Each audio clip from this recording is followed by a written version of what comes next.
What's up, fellas? So, it's been a little few, but I wanted to give you guys an update. Damn camera. So I'm actually driving home right now from up north. A little trip we just did for 3 days, and we're up in the UP. A lot of snow up here. But so basically, the dealer had my sled for 2 weeks. They said it was first. No one knew what was going on. They players text over there, and I shouldn't say over there, but on the phone with them, and they said they hooked it up to the digital wrench, and we're looking at it from wherever they were, remotely, as the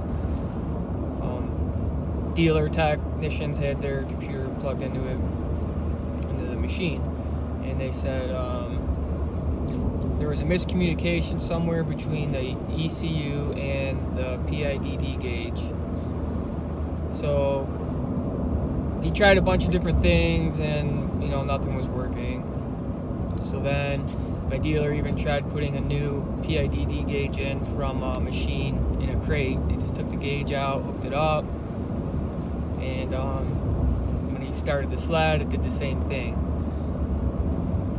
Then so then they tried a couple other things, and they couldn't figure anything out. There was no codes, nothing like that. So they ultimately, I guess the Polaris tech said there's a problem with the ECU.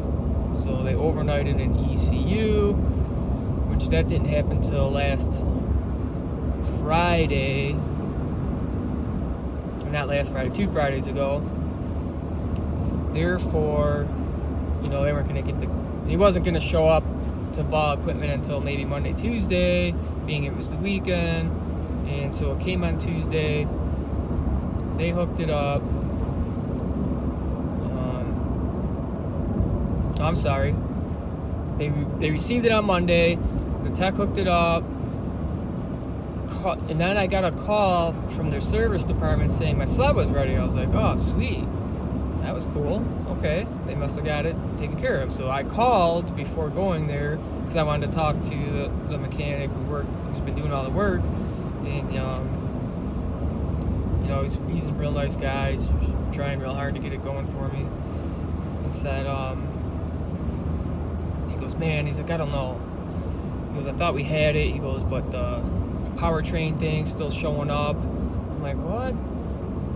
This is with the new ECU and a new PIDD gauge. It was still happening. So at this point I was like, here we go, right? So then the case was escalated to the Polaris engineers. I guess they got involved, and at this point, I had this trip planned this weekend. And I'm like, listen, man, I missed out on one weekend already. I'm not going to miss out on another one. And he's like, they're like, nope, absolutely not. We wouldn't want you to miss out on it either. So they got in touch with their Polaris rep.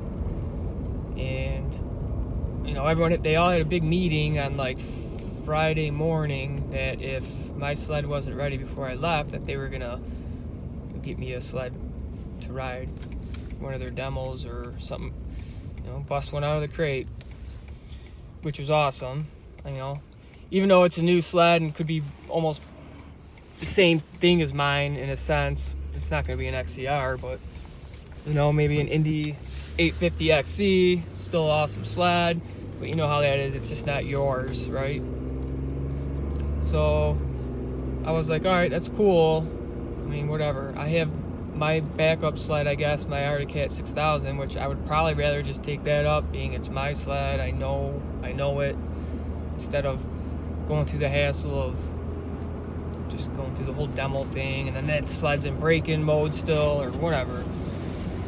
So anyway, once again, I was pretty happy about ball equipment, stepping up like that. So I said, well, let's not jump the gun on anything. Maybe you guys will get it figured out. I'm at work. I don't even want to think about it anymore. So about 3 hours later, I got a call from the mechanic. He was working with an engineer. The engineer was remotely in there.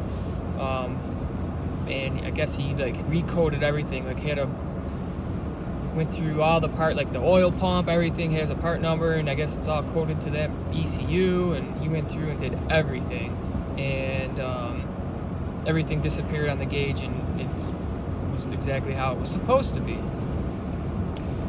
And the only problem was there's just no snow around there, so the gauge problem was fixed, but I don't know if that was going to fix the bogging I had at like 6,500 RPMs. And there was no snow, so he couldn't really test it, and he said there's a field by there, and he just didn't want to get my machine dirty. And I was like, dude, a little grass ain't gonna hurt it. I don't want to go up north not knowing. Take it out in that field, go pound on it for a second, and to go from there. So I got the call that he's like, all right, I'm seeing in the mid 7s. I wasn't holding on it long, but it was acting fine. He's like, man, you should be good to go. I'm like, okay. So after work, I went and picked up the sled. Started it up, gauge, everything looked good. I could see the fuel selection. There was no more of that powertrain stuff on the gauge. Everything was correct. So loaded it up, went home, packed, went up north. Got up there Saturday or Friday night late, like 1 in the morning. Woke up Saturday, got geared up, and then went out. And I was so hesitant to get on the gas because I didn't even want to know. So the first 5 miles, I just didn't even go over 5,500 RPMs. Just cruising, warming things up, and finally got on a nice straightaway, and I hit it, and it bogged 6,500. I about shit my pants. I was ready just to ghost ride that thing right into a tree. I'm like, no way, man. That's got to be a fluke. Whacked on it a couple more times, kept bogging. I was like, oh my God. Not only is it gonna ruin my trip, now my brother, he drove up there with all his gear and stuff, so now he's gonna be screwed too. So get to the first stop sign, he's like, yeah, how was it? I'm like, dude, it's the same fucking thing. So we both agreed that we weren't gonna try and ride around like that, so we went back.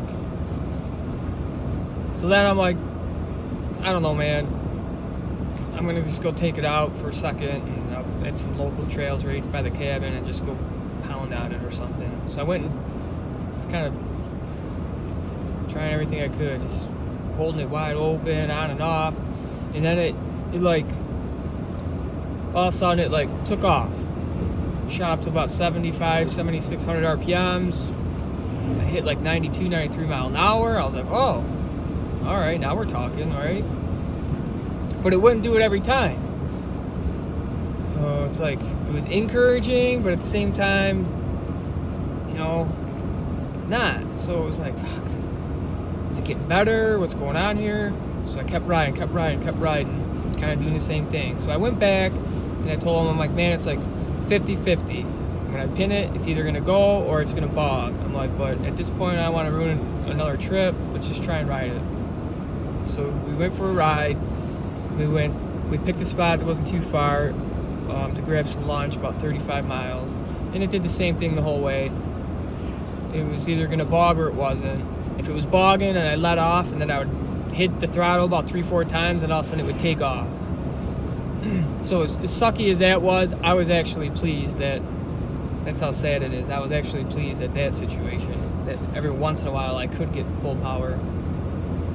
So anyway, we just kept riding, man, and I ended up putting on 270 miles. And something happened on the last 30 miles. I noticed, I felt like it was running better, and I could creep into this without whacking on the throttle. I could ease into it, and it would go right past 55, 65, go right to 7 grand, let off, hit a corner, squeeze it, get right back up to 7 grand, and then I whack it, and it was fine, but not all the time.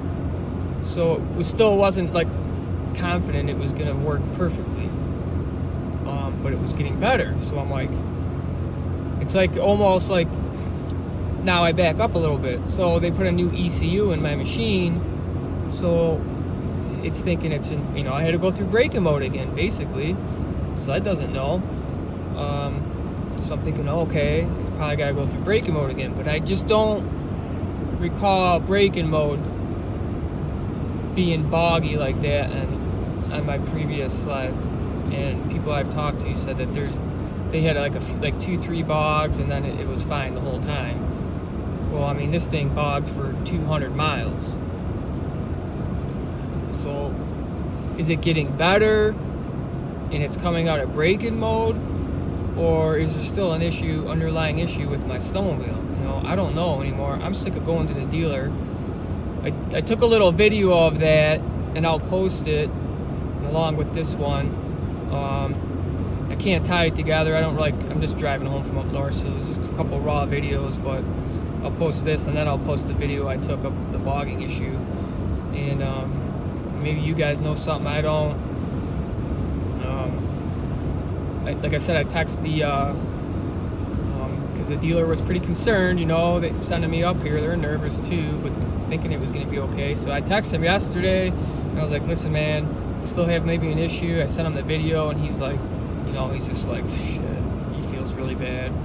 So he told me to call him today. I haven't done that yet. Just kind of taking a breather right now. What else? So, yeah, I mean, it's kind of torn, right? Like, I don't know if it's going to be better now, and it was just getting out of braking mode, and or am I going to go up next weekend and have another couple awful days? Because I will admit, last night when it got better, man, I was having a blast. I was like, oh, here we go. This is sweet, right? This is how it should be.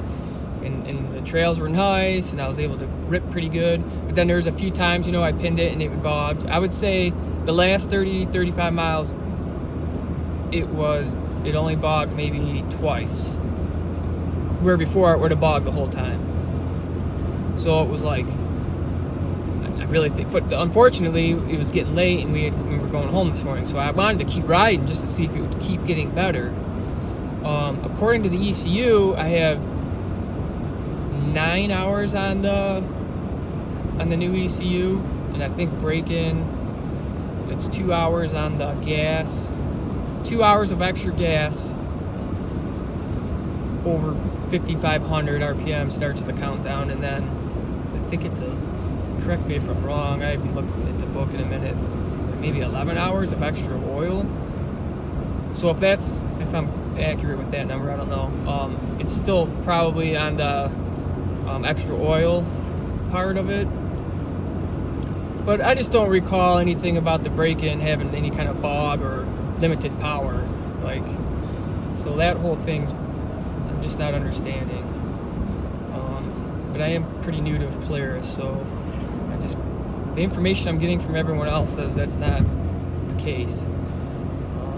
However, and I was able to change my fuel settings this time, so when I go to non-ethanol, it definitely runs better in that, and that's what I'm running in the machine, 91, no ethanol. And then when I switch it to ethanol gas, it runs like absolute crap. But I don't really care about that. I always run non-ethanol and left it on that setting. The trails were beat. The first night we went out, or the first ride we went out, I don't think that trail's been groomed in a week at least, because it was like 3 to 4 foot, maybe not 4 foot, it's probably a bit much. A good 2 to 3 footers, man. It was absolute horrid. If you weren't on top of them and you were just trying to putz through, you forget it. You would just hate yourself, and your back would hate you. So it sucked because I didn't have full power, but I was going fast enough where I could stay on top, and the suspension was literally eating it up, man. It was awesome. Really happy with all that. But still not 100% sure about this whole deal. So just wanted to give you guys an update and go from there. I'm gonna call my dealer, in a few minutes here and let him know what's going on, see what he suggests. My next trip is we're taking this weekend coming up off, and then we're going back up the weekend after that. So I guess we'll see what happens, what I decide to do. But that's it, man. That's all I really got. The first day I went out, I hooked up my GoPro, in hopes that everything was going to be fine. So I have a little bit of riding video. It's nothing great. I probably won't even make a video because it's just kind of shitty. A boggy snowmobile going through the trails. No one wants to see that. And I kind of had my camera pointed down too much, so all you can really see is like the gauge, the skis, and maybe 10 feet in front of that. So I just didn't have it set right. So I probably won't bore anyone with trying to make something out of that. But I will post a little video I made with my phone of the issue I was having, or I guess still having in a sense. But yeah, that's it, man. Just wanted to give you guys an update and trying to stay positive, really. So let me know if any of you guys know of what could be going on, or if it's gonna go away, or if it's not, if it's a part of the break-in mode with the Polaris 850. Any information is good information right now. So one of these days I'll get to make some cool sledding videos, hopefully. So yeah, like and subscribe, and I'd like to hear you guys' feedback. I appreciate it. All right, man, we'll see you guys.